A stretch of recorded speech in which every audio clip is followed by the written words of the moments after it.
Hey guys, I had an amazing reading month in June and I finally finished all of my spreads and statistics, so let's hop right in. Also, I did not talk for the last 2 days because living alone is awesome and I did not have to, so I am not sure how this will go, but let's try. I had this brown tissue paper come in some packaging, so I am using that and I am doing the cover page this time. I think it is the first time ever in my reading journal. This picture is from Unsplash and I was just looking for something dark and moody that would kind of fit the cover pages on the next page. Because I had one square blank next to the cover pages, I went ahead and filled it with first statistics. I read 8 books in June, which counted up to 3089 pages and 56 hours of audiobooks, which after converting hours to pages averages 563 pages per book, which is a lot. I read lots of chunkers in June. Now I am just adding some stickers to fill up the page. These beautiful foxes are from the stickiiclub and I will link it down below.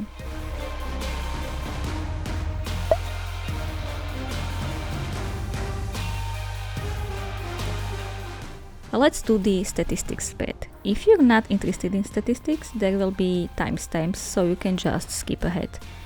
I am adding the same tissue paper here and I don't know why I glued in the ratings first, so I guess let's start with this. I had, as I said, amazing reading month. I had one 3.5 star book, which is still good, one 3.75, 2 4 stars and 4 5-star reads. The whole half of my read books were 5 stars and I am so happy about that. This color palette I am using here is quite unusual for me and I am still not sure about it, but I was trying to make it in colors of the Way of Kings cover, so that's that. I read 2 science fiction books, 4 fantasy and 2 fantasy romance. I did classify fantasy romance as separate from fantasy because I did not want to put them all in one category. All of the books were fiction. Honestly, it's such a surprise when there is non-fiction read in my stats. I was not sure whether I wanted to have a one color circle in my stats, but I decided to keep it. It's fun and still a statistic. I read 1 novella, 6 novels and 1 fanfiction. Fanfic is technically not a book, but this one was on Goodreads and that bloody thing is over 1000 pages long, so of course I'm going to count it. I read 1 book digitally, listened to 3, another 3 I read physically and 1 was mixed media. 2 books were standalones and 6 were part of a series. And out of those 6, 1 was last book in a series, 1 was continuation of this series, and I started 4 new series. Of course I did. Fun fact, I started 18 new series this year. Yep. And finished 6 DNF'd 3. I read 1 young adult book and the rest were adult ones. Out of the 5 books I read physically or digitally, 2 were between 3 and 500 pages, 2 were between 500 and 999 and 1 over 1000 pages long. Out of 3 audiobooks, 1 was less than 8 hours long, 1 between 16 and 30 hours, and 1 over 45 hours long. I tracked this on my Storygraph page and it annoys me so much. Their highest or longest book length category is 500 plus pages or 16 plus hours. There are so many chunkers and I do not see 16-hour long book as an equivalent to 14-hour long one. So I added my own higher and longer categories to reflect my reading and I will be using this from now on. I read from 3 new authors and 5 I read from before. And we have another full circle here. All the books I read in June I hold this year. Last one is first year published. I read 3 books from 2018, 2 from this year, so 2023, and 1 from each 2021, 2014 and 2010. And I forgot the average rating. It is 4.41, which is perfect. I don't think I will ever have better monthly average rating. Let's hope I'm wrong about that, but I for sure know it won't be July because I am not having much luck nowadays. And finally, book reviews. I am making a whole spread for the first 5-star read of June, The Sword of Kaigen. It is a self-published adult fantasy and I was extremely surprised by it. I printed out this map from the book and tore it in half to frame the spread. And I had this beautiful washi tape, so I made a full page border as well.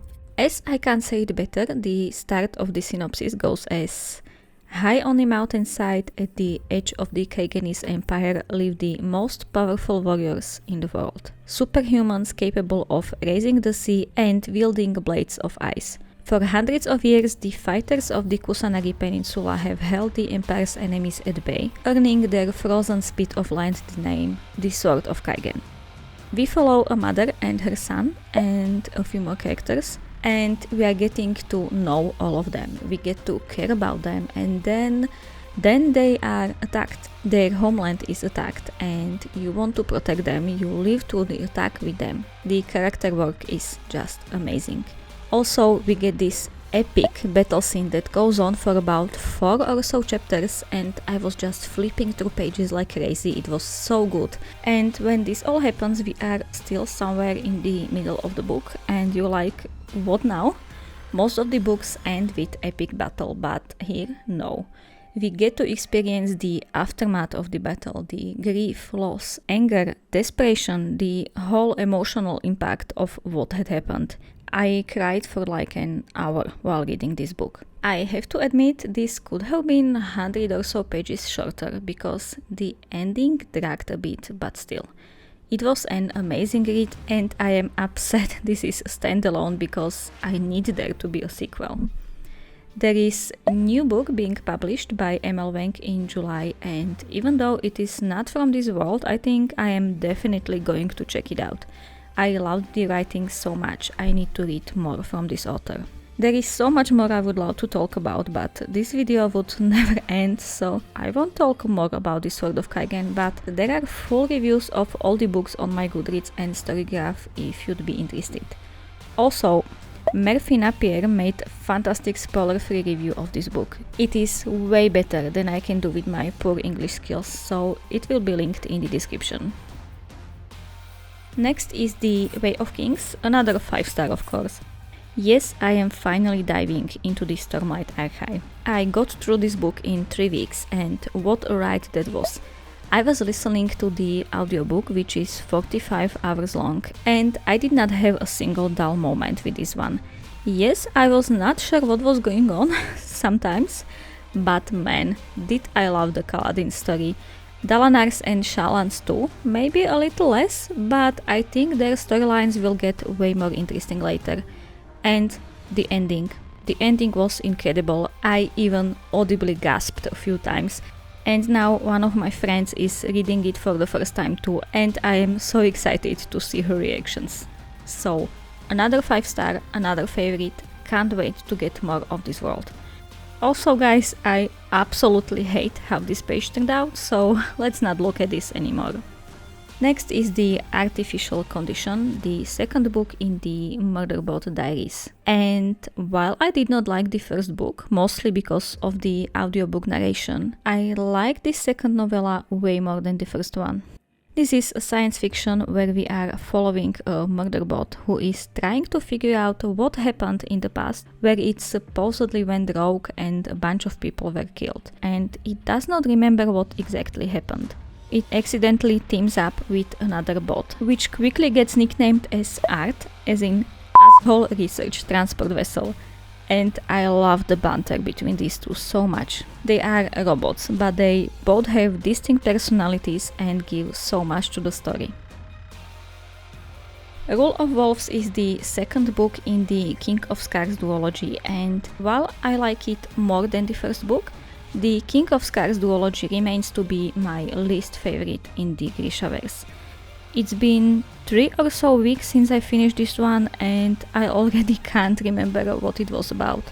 So yeah, nothing special but good I guess, because I can't even remember stuff to be angry about, so I am back at it with the packaging paper. The Adventures of Amina al-Sirafi was a nice read for me. I was really excited to read this one because it was a buddy read with my friends who already read the Devabad trilogy by this author, but this was my first book by Shannon Chakraborty and I did enjoy it. It is a story of a retired pirate, Amina, who is living with her daughter on the outskirts of town, I guess, and she just wants to have her peace, except she also can't stop thinking about sailing again. One day she gets the opportunity to sail once again to save a missing girl, which she takes, of course. She then meets with her old crew and the story unfolds there. I like the writing style, especially the humor.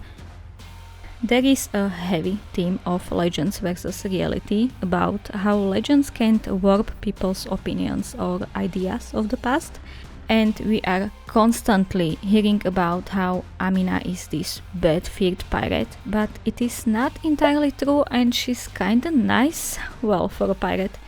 And this is the part which did not work well for me. Also, the second part of the story gets this weird tonal shift and it's all strange, ridiculous and fantastical, and I'm still not sure what to think of it. I did not expect that, to be honest. I am also squeezing in the Red Rising on this page.